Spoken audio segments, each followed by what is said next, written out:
अब बहुत ध्यान से सुनिएगा, सुखदेव जी कौन है? तरुवर छांव तीर यमुना के सुआ पढ़ावत डोले। किशोरी जी, जैसे आजकल बच्चों को एक आदत होती है, फोन में, आईपैड में, आईपॉड में गाने सुनते रहते हैं, ऐसी हमारी किशोरी जी भी सुनती रहती हैं, लेकिन तब फोन आईफोन तो होते नहीं है, तो क्या करें। और क्या सुनना प्रिय है? ठाकुर जी का नाम सुनना प्रिय है। कृष्ण, माधव, मुकुंद, मधुसूदन, केशव, मुरारी, हरि, ये सारे नाम जब किशोरी जी सुनती हैं ना, आनंदित हो जाती हैं, झूमने लगती हैं, नाचने लगती हैं। पर कौन सुनाए?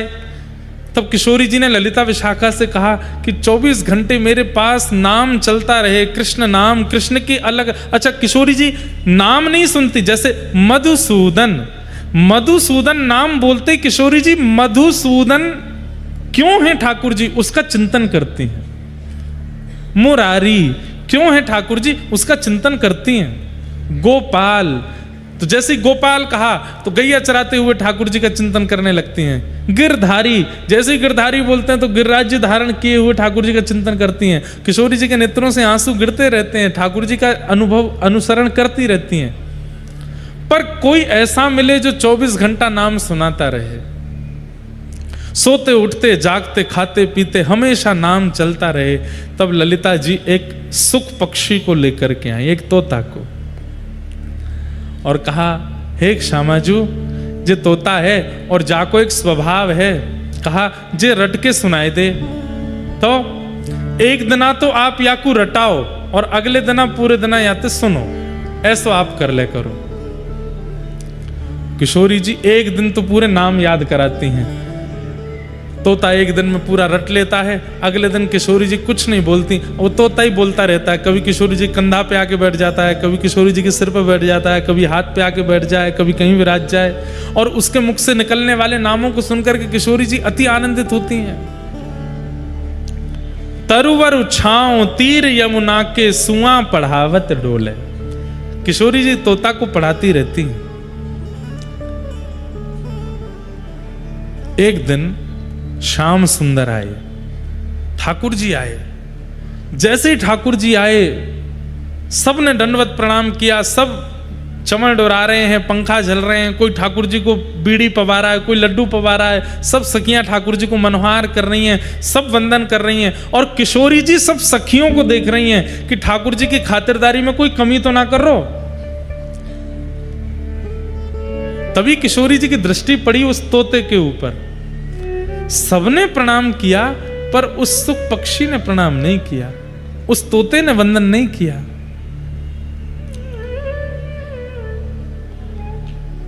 ठाकुर जी जब चले गए, तब किशोरी जी ने उस तोते को बोला, सुनो इधर आओ। फिर से शुरू हो गया, मधुसूदन, मुरारी, मनोहरी, ठाकुर जी के मधुर मधुर नाम सुनाने लगा। बोले नाम मत सुनाओ, ये बताओ, श्याम सुंदर आए थे, सबने प्रणाम किया, तुमने प्रणाम क्यों नहीं किया? सुख पक्षी बोले, वो कौन थे जो आए थे? मैं तो नहीं जानता।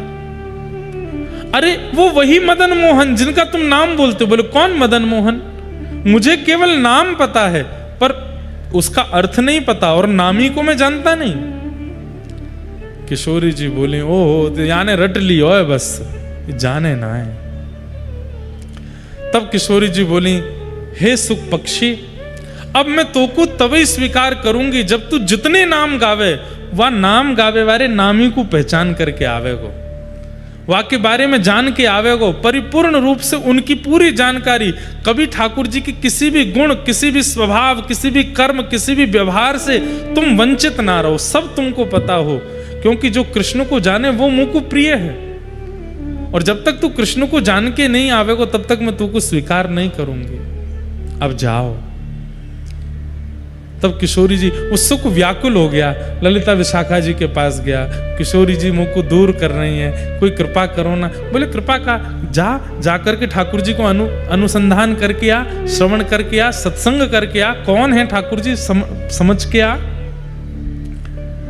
तब उस सुख ने जाकर के घनघोर तपस्या की, और तप के कारण वही सुख जब अमर कथा सुना रहे हैं देवादिदेव महादेव पार्वती को, वहीं वो सुख पक्षी महादेव के ठीक पीछे प्रकट हुआ और पूरी कथा श्रवण कर रहा है। महादेव ठाकुर जी की एक एक लीला श्रवण करा रहे हैं। ठाकुर जी की बाल लीला सुनाई, गोवर्धन लीला सुनाई। जैसे ही रास लीला सुनाने लगे, रास लीला में रास का प्रसंग आते ही पार्वती जी इतनी उन्मत्त हो गई कथा में कि पार्वती जी को एक नियम दिया था, क्या कि हर 20 मिनट, हर 20 सेकंड में ओम ओम ओम शब्द का उच्चारण करती रहना। क्यों?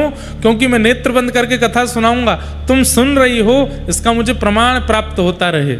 लेकिन रास बिहार की लीला आते ही ऐसी उन्मत्त हो गई पार्वती जी, नृत्य करने लगी। उनको लगने लगा मैं कथा नहीं सुन रही हूं, मैं भी रास बिहार की एक गोपी हूं, मैं भी श्याम सुंदर के साथ में रास कर रही हूं।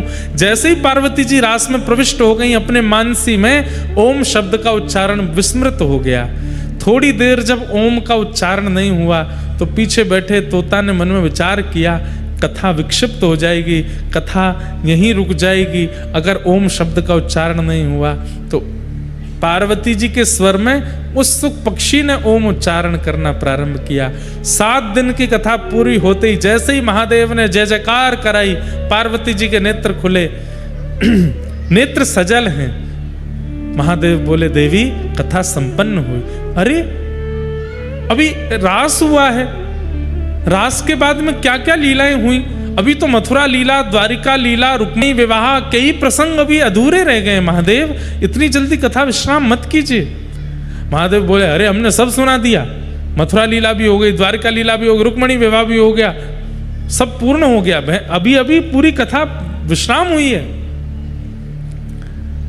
पार्वती जी बोली, पर मैं तो रास का ही चिंतन कर रही थी और रास में श्याम सुंदर मेरे साथ नृत्य कर रहे हैं, उसका अनुभव कर रही थी।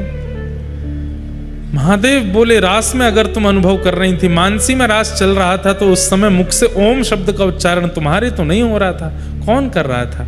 जैसे ही देखा तो सुख पक्षी वहां बैठा है। महादेव को क्रोध आ गया और क्रोध के कारण बोले कि तुम्हें व्यासपीठ के पीछे बैठ करके ज्ञान का अर्जन किया है, जो कि शास्त्र निषिद्ध है, इसलिए मैं तुम्हारा वध करूंगा। त्रिशूल लेकर के भागे। सुख पक्षी उड़ता हुआ हिमालय की कंदराओं में पीछे पीछे महादेव जा रहे हैं। तभी वह सुख पक्षी हिमालयों में उड़ता हुआ पहुंच गया कहां? बद्रिकाश्रम, जहां पर श्री वेदव्यास जी महाराज सरस्वती नदी के तट पर विराजमान हैं। वहीं उनकी पत्नी बिट्टिका मुख खोल करके जलपान कर रही थी। छोटे से सुख पक्षी ने तुरंत उनके मुख में से गर्भ में प्रवेश कर लिया और गर्भ में जाकर के विराजमान हुए। 12 वर्ष तक, 9 महीने नहीं, 12 वर्ष तक अपनी मैया के गर्भ में रहे। कौन? श्री शुकाचार्य जी।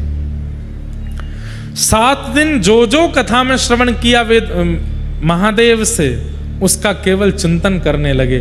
12 वर्ष बाद श्लोक स्फुटित होने लगे। जब वही शुकाचार्य जी अपने मुख से स्वर में श्लोक गाने लगे, तो विटिका जी वेदव्यास जी के पास गई और बोली, मुझे ऐसा लगता है कि कभी कभी मेरे भीतर से कोई श्लोक उच्चारण कर रहा है। वेदव्यास जी महाराज ने दिव्य दृष्टि डाल करके देखा, अरे देवी, तुम्हारे गर्भ में साक्षात ठाकुर जी की यश कीर्ति को विश्व में फैलाने वाले श्री शुकाचार्य जी हैं। प्रार्थना की, हे गर्भ में विराजमान श्री सुखदेव जी, आप प्रकट होइए और मानव उद्धार कीजिए। सुखदेव जी बोले, मैं जन्म नहीं लूंगा। क्यों? संसार की माया बहुत विचित्र है, मुझे पकड़ लेगी, मैं संसार में नहीं आऊंगा। यदि ठाकुर जी आकर के मुझे आश्वासन दे देंगे कि संसार की माया मुझे नहीं सताएगी, तो ही मेरा अवतरण होगा। ठाकुर जी गर्भ में प्रकट हो गए और प्रकट होकर के कहा, हे सुखदेव जी, भूल गए, आपको किशोरी जी ने भेजा है। मेरे बारे में संपूर्ण जानकारी अर्जन करना और अर्जन करके सब में वितरित करने के लिए आप धराधाम पर आए हो। अपने कार्य की सिद्धि के लिए अब आप जन्म लो। तो वही श्री शुकाचार्य जी महाराज बिटिका मैया के गर्भ से प्रकट हुए। बोलो सुखदेव जी महाराज की जय। लेकिन जन्म लेते ही माता पिता को छोड़ करके चले गए। अब वेदव्यास जी महाराज ने जब भागवत संहिता का निर्माण किया तब मन में विचार किया कि इस भागवत संहिता को ग्रहण करने की योग्यता इस पृथ्वी पर केवल सुखदेव जी में है, मेरे पुत्र में है। लेकिन वो तो निर्गुण निराकार ब्रह्म का ज्ञान कर रहे हैं, क्योंकि शंकर जी से कथा सुनी है ना। शंकर जी की कथा में भाव प्रधान है, सगुण साकार प्रधान है, लेकिन योगी से कथा सुनेंगे तो निर्गुण निराकार ही सिद्ध होगा। अब सगुण साकार की ओर इनको लाने के लिए तो इनको सगुण का दर्शन कराना पड़ेगा। निर्गुण निराकार का मतलब क्या है बंधुओं? जिसमें कोई गुण नहीं, जिसका कोई आकार नहीं, जिसकी कोई आकृति नहीं, केवल खाली, उसको निर्गुण निराकार ब्रह्म कहते हैं। जैसे आकाश, इसका कोई आकृति नहीं है, इसका कोई ओर छोड़ नहीं है, इसकी कोई नपाई नहीं है, इसकी कोई ऊंचाई नहीं है, ये निर्गुण निराकार है। लेकिन सगुण साकार क्या है? वंशी हाथ में लिए खड़े हैं, गिरिराज जी नख पे धारण किए खड़े हैं, शेष शैया पर पौड़े हुए हैं, शंख चक्र गदा पद्म धारण किए, ये सगुण साकार है। अब निर्गुण को सगुण साकार में लाने के लिए तो सगुण का दर्शन कराना पड़ेगा। तब वेदव्यास जी महाराज ने श्रीमद् भागवत जी के एक श्लोक का उच्चारण अपने समस्त शिष्यों से हिमालय की कंदराओं में करवाया। कौन सा श्लोक? वेणुगीत का श्लोक। वरहा पीणम नटवर वपु कर्णयो कर्णकारम विप्रदवासः कनक कपिसं वैजयन्तीं च मालां रन्ध्रान् वेणो अधर सुधया पूरयन् गोपवृन्दैः वृंदारण्यं स्वपदरमणं प्राविशद् गीत कीर्ति। जिन्होंने बरहा पीड़म यानी कि मोर मुकुट पहना है, कानों में कन्नेर के पुष्प पहने हैं, पीतांबरी पहनी है, अधर पर वेणु धारण कर रखी है, नासिका में मोती लटक रहा है, अजब सी गति से चल रहे हैं और जिनके चरण रखते ही वृंदावन की शोभा बढ़ती जा रही है। श्री राम कृष्ण चरण स्पर्श प्रमोद कहते हैं गिरिराज जी और वृंदावन में प्रकट हुए वृक्ष ये वृक्ष नहीं है, तो ठाकुर जी के चरण स्पर्श से वृंदावन के रोए खड़े हो गए हैं। वृंदावन इतना आनंदित हो गया कि उसके ऊपर वृक्ष वल्लरी आदि निकुंज सघन कुंज प्रकट हो गई हैं। जब इस श्लोक का गायन शुकाचार्य जी ने सुना तो निर्गुण निराकार ब्रह्म के बीच में नन्हे से गोपाल जी मोर मुकुट पहन करके वंशी वादन करते हुए, नृत्य करते हुए, आनंद करते हुए वहां प्रकट हो गए। अब तो सुखदेव जी महाराज व्याकुल हो गए, दौड़ करके उन बच्चों के पास में गए और कहा, तुम जिस श्लोक में जिस बालक का वर्णन कर रहे हो, ये बालक कहाँ है? ये मोर मुकुट पहनने वाला, ऐसी चाल चलने वाला, पीतांबरी पहनने वाला, ये बालक कौन है? किसका बेटा है? और ये कहां मिलेगा? जब से मैंने इसका चिंतन किया है, मेरा चित्त मानो जैसे इसने हरण कर लिया, मैं इससे मिलना चाहता हूं। छोटे छोटे बालक बोले, हमें तो एक श्लोक आता है, पर हमारे गुरुजी ने अभी नई संहिता लिखी है जिसमें 18,000 ऐसे ही श्लोक हैं। आप हमारे गुरुजी के पास चलो, शायद वो आपको बता दें। शुकाचार्य जी बालकों के साथ आए, जैसे ही देखा तो गुरुजी कोई और नहीं, उनके ही पिता हैं, वेदव्यास हैं। चरणों में गिर गए, पिताजी एक श्लोक ने ऐसी छवि मेरे चित्त में प्रकट कर दी है, मैं जानना चाहता हूं ये कौन है, इनका रूप क्या है, इनका गुण क्या है, इनका लक्षण क्या है, ये मुझे कैसे मिलेंगे, इनकी प्राप्ति मुझे कैसे होगी, कृपा कर मुझे बताओ। वेदव्यास जी बोले, बैठो। और तब वेदव्यास जी ने भागवत संहिता का ज्ञान श्री शुकाचार्य जी को प्रदान किया और उन्हीं सुखदेव जी ने फिर यही भागवत की कथा गंगा तट पर बैठे हुए परीक्षित को श्रवण कराई,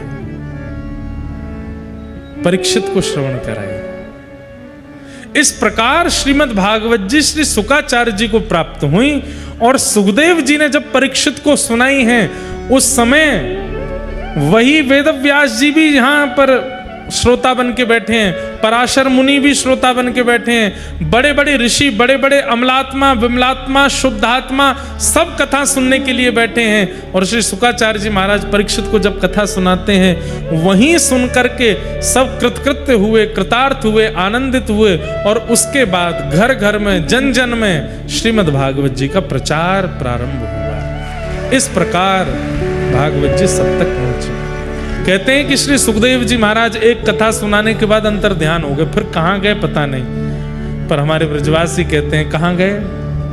तरुवर छाओ तीर यमुना के सुआ पढ़ावत डोले। आज भी किशोरी जी के कंधा पर बैठे हैं और अब नाम भी सुनाते हैं, और जो ठाकुर जी का नाम होता है उस नाम के पीछे की कथा भी सुनाते हैं। अब किशोरी जी को शुकाचार्य जी अति प्रिय है। वही सुखदेव जी भागवत जी के बगल में यहाँ उनका एक स्वरूप विराजमान है। ये भागवत के प्रमुख श्रोता हैं, प्रमुख वक्ता हैं। एक और बात, तोते का स्वभाव होता है, जिस फल में मुख लगाता है उसको मीठा कर देता है, सबको खाने योग्य बना देता है। सुखदेव जी के स्वरूप से वक्ता को सीखना चाहिए कि जो विषय, जो प्रश्न, जो जिज्ञासा तुम्हारे सामने आवे, वो फल है, वो चाहे जैसी हो, उसको अमृत बना करके, उसको मीठी बना करके परोस दो, सबको प्रदान कर दो। अब पूछने वाले लोग कुछ भी पूछते हैं, विचित्र विचित्र प्रश्न करते हैं, पर व्यास मंच से उसका समाधान ऐसा होना चाहिए कि सुनने वाले को ऐसा लगे कि आहा कितना मीठा मीठा भाव कह दिया, कितना प्रेम से समझा दिया, चित्त में उतार दिया। ऐसा तभी होगा जब वक्ता स्वयं को सुख मान करके वक्ता व्यास मंच पर बैठे, सामने आए हुए हर प्रसंग को रसमय बना करके परोस दे। ये वक्ता का लक्षण हो, ये हमें सुखदेव जी से सीखना चाहिए। ऐसे श्री शुकाचार्य जी को, सुखदेव जी को हम बारंबार प्रणाम करते हैं। परीक्षित को 7 दिन में कथा सुननी क्यों पड़ी? ऐसा क्या हुआ जिसके कारण परीक्षित ने 7 दिन तक कथा सुनी? तब यहां से महाभारत का प्रसंग प्रारंभ हुआ। यदा मृधे कौरव संजयानाम वीरेस्वथो वीर गतिम गतेषु व्रकोदरा विग्ध गदा विमर्श भ्रग्नोरुदंडे धृतराष्ट्र पुत्रे। महाभारत का युद्ध अपने अंतिम पड़ाव पर था,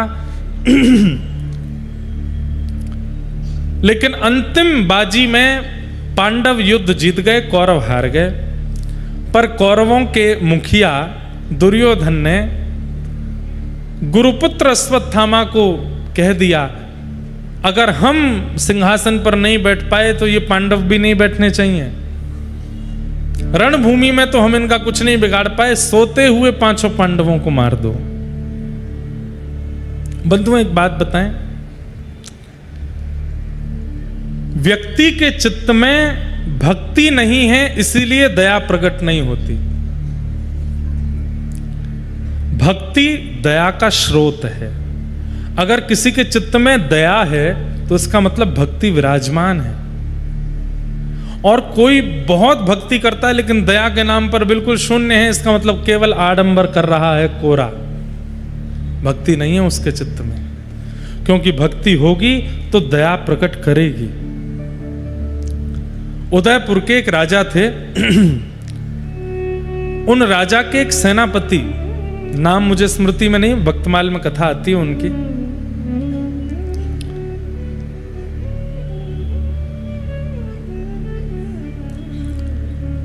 उनको राजा ने एक ऐसी जमीन दे रखी थी जिस जमीन से कम उस काल में 2 लाख रुपया साल भर में इकट्ठा होता था, और उससे वो संत सेवा, भक्तों की सेवा आदि करते थे।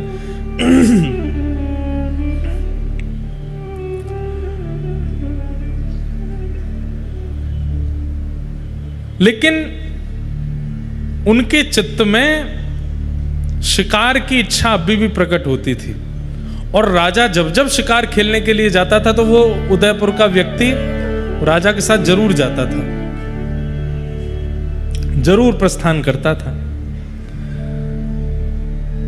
तो एक बार राजा किसी हिरणी के पीछे दौड़ रहा था, उसका शिकार नहीं कर पाया, तो वो व्यक्ति जो 2 लाख रुपया साल का जो आता था, जिससे संत सेवा आदि करता था, वो अपनी तलवार लेकर के भागा और जाकर के उसने उस हिरणी का वध कर दिया।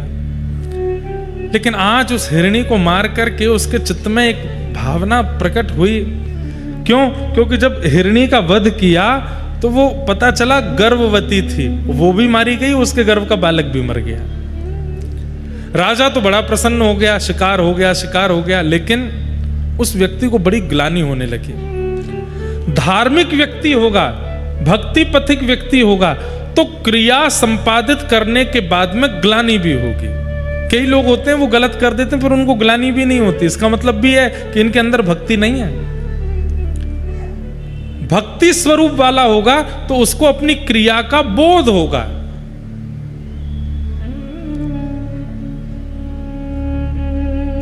एक प्रकार से मैं कह दूं, अपने पूर्व के किए हुए कर्मों की ग्लानि होना, इस बात का प्रमाण है कि ठाकुर जी ने अवसर दिया है कि अब चाहो तो आप बदल सकते हो, अब चाहो तो आप सुधर सकते हो, क्योंकि ग्लानि हो रही है चित्त में। पर ग्लानि के बाद में रोते रहना, बिल्कुल निर्बल हो जाना, ये मैंने क्या कर दिया, बस उसी चिंतन में ही पूरा समय व्यतीत करना, वो प्रिय नहीं है ठाकुर जी को। ठाकुर जी कहते आज ग्लानि हुई, कल से ही उस पर काम करना शुरू करो। मैंने जो किया अब मैं दोबारा नहीं करूंगा, इसका प्रायश्चित जो होगा वो करूंगा। उससे ठाकुर जी प्रसन्न रहते हैं। पर ग्लानि से महीनों तक, आजकल क्या होता है, ये डिप्रेशन पहले नहीं होता था, अब होने लगा। क्यों?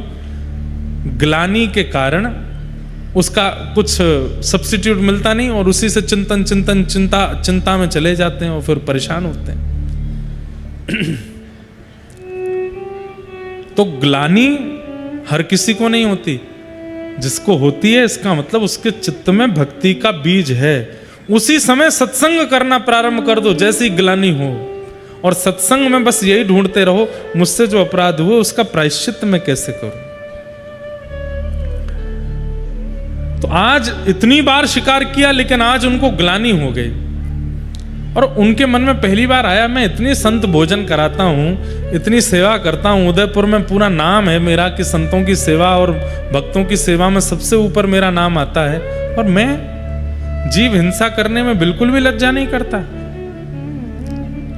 लेकिन राजा तो उनको उपहार देने लगा, सबके सामने उनकी वाहवाही करने लगा और बोले आज से मैं नियम बनाता हूं, क्या हर शिकार में आप मेरे साथ जाओगे। अब राजा को मना भी नहीं कर सकते, क्यों? राजा ने मारेगा, देश से निकाल देगा, क्या करें। ग्लानि हो रही है कि अब ये पाप करना नहीं है, क्या करूं। उसी रात्रि में उन्होंने विचार किया कि राजा का भी मैं त्याग नहीं कर सकता और ग्लानि हो रही है इसलिए मैं शिकार भी नहीं कर सकता, तो अब करूं क्या। तो उन्होंने लकड़ी की तलवार रख ली, इससे तो कोई मरेगा ही नहीं, तलवार पास रही आएगी, शिकार जब हुआ करेगा इन्हीं लोगों को आगे रखा करूंगा, अपने घोड़े को पीछे रखा करूंगा, तो शिकार में मेरी सहभागिता भी नहीं होगी। और कभी मन का कुछ पता नहीं है, इतने शिकार किए, कभी अगर मन हो गया शिकार करने का वन में, बीच वन में जाके, तो तलवार निकालूंगा, तो लकड़ी की तलवार देख करके अपने आप याद आएगा कि नहीं ये तो मैंने नियम लिया है, करना नहीं है। अब इस प्रकार वो राजा के साथ शिकार में जाते, लेकिन पीछे ही रहते, आगे नहीं जाते। और कभी कभी शिकार खेलने के लिए एकांत में कहीं पहुंच भी जाते, तलवार निकालते तो लकड़ी की तलवार देख करके अपने आप ही भीतर धर लेते, बोले इससे तो कुछ होगा नहीं, अच्छा है मैं बचूंगा। बंधुओं, इससे भी एक चीज सीखो। पिज्जा खाने का मन हो रहा है, कुछ ऊटपटांग खाने का मन हो रहा है, क्या करो, रसोई में जाओ, रोटी उठाओ, उसी पे एक तरफ अचार की स्लाइस बना दो, एक तरफ बढ़िया दही बना दो, एक तरफ बढ़िया सब्जी बना दो, एक तरफ चटनी बना दो, बन गया पिज्जा, खा लो उसको, ऐसे सब्स्टिट्यूट बना के खाओ। भैया देखो एक बात हमारी सुनो, ये मन को वश में करने के लिए आप बैठे रहो कि ये वश में हो जाए तो नहीं होगा, प्रयोग करने पड़ेंगे, प्रयास करने पड़ेंगे। पर ये थोड़े बहुत प्रयास ही ठीक हैं, ऐसा नहीं कि एकादशी पर व्रत वाला पिज्जा खा रहे हैं। क्या बात की एकादशी पर ठीक है, एक आध बार के लिए छूट है, व्रत वाली इडली बनती है, व्रत वाले डोसा भी बनते हैं, व्रत वाला चीला भी बनता है, तो छोड़ा क्या हमने? व्रत वाली रोटी भी बनती है। बल्कि बाकी के दिन खाने से तो 500-600 कैलोरीज बढ़ती हैं, आजकल व्रत में 1000 कैलोरीज बढ़ जाती, इतना तला भुना खाते हैं। काय बात का व्रत है वो? तो कहीं कहीं सब्स्टिट्यूट्स बना लीजिए कि आपकी कोई बुरी आदत है और आपको पता है कि मैं इसको छोड़ नहीं पाऊंगा, तो इसका एक सब्स्टिट्यूट रखो और वो ऐसा बनाओ कि उससे हानि भी ना हो और वो आदत भी धीरे धीरे छूट जाए। लकड़ी की तलवार, मन तो होता था इनके, चंग आती थी कि शिकार करूं, जैसी तलवार निकालते, तलवार देख के अरे इससे तो कुछ होगा ही नहीं, भीतर धरते, पर हाँ बढ़िया है, ऐसी बचूंगा मैं। धीरे धीरे धीरे इनकी इच्छा समाप्त होने लगी, धीरे धीरे धीरे इनका मन समाप्त होना। देखो मन क्या है पता है? मन इच्छा प्रकट करता है और जैसे ही आप उस इच्छा को पूरा कर देते हैं ना, तो मन हंसता है, बन गया मेरा गुलाम, अब मैं जो चाहता हूं वही करता है, चल अब अगली बार ये वाली इच्छा पूरी कर, फिर वो पूरी करा देते हो और खुश होता है। आप जितनी इच्छा मन की पूरी करते हैं, मन उतना बलवान होता चला जाता है। लेकिन जैसे ही मन ने इच्छा प्रकट की और आप पूरी नहीं करते, तो मन क्रेविंग्स कराता है, आंखों को, कानों को, जीभ को, हाथ को, सब फड़फड़ाएंगे, करवाओ करवाओ करवाओ। जिद्दी हो गया ना, छोटे बालक को जो चाहो देते रहो तो जिद्दी हो जाता है। कभी कहेगा बंदूक दिलाओ, मना कर दोगे नहीं दिलानी तो सिर पटकेगा, रोएगा, गिरेगा, चिल्लाएगा, चीखेगा। जिद्दी बालक हो जाते हैं, जिनकी इच्छाएं बहुत पूरी की गई हैं वो जिद्दी हो जाते हैं। ऐसे मन भी जिद्दी हो जाता है, और जब जिद्दी हो जाता है तो बीड़ी पीने वाले, तंबाकू खाने वाले, सिगरेट पीने वाले, उनकी क्रेविंग कैसी होती है? अगर नहीं दो तो ऐसे हो जाते हैं कि अब बस प्राण ही निकल जाएंगे, रोटी मत दो, पानी मत दो, लेकिन वो दे दो। होना जाना कुछ नहीं है, पर मन इतना आदी हो चुका है, इतनी इच्छा पूरी कर दी है मन की कि अब मन वश में रहता नहीं। इसलिए क्या करो, मन इच्छा प्रकट करे, उस इच्छा को पूरी मत करो, चाहे कैसे भी करके हाथ पांव बांध करके अपने आप को रोक लो। एक बार प्रयास करके देखिए, विकट इच्छा प्रकट हुई है और आप उस इच्छा को पूरी ही मत करो, मन को क्या संकेत पहुंच जाएगा? अब ये व्यक्ति मेरे हाथ में नहीं है, अब ये मेरा दास नहीं है, मेरा गुलाम नहीं है। धीरे धीरे धीरे धीरे मन इच्छा प्रकट करनी ही बंद कर देगा, फिर वो इच्छा ही नहीं करेगा।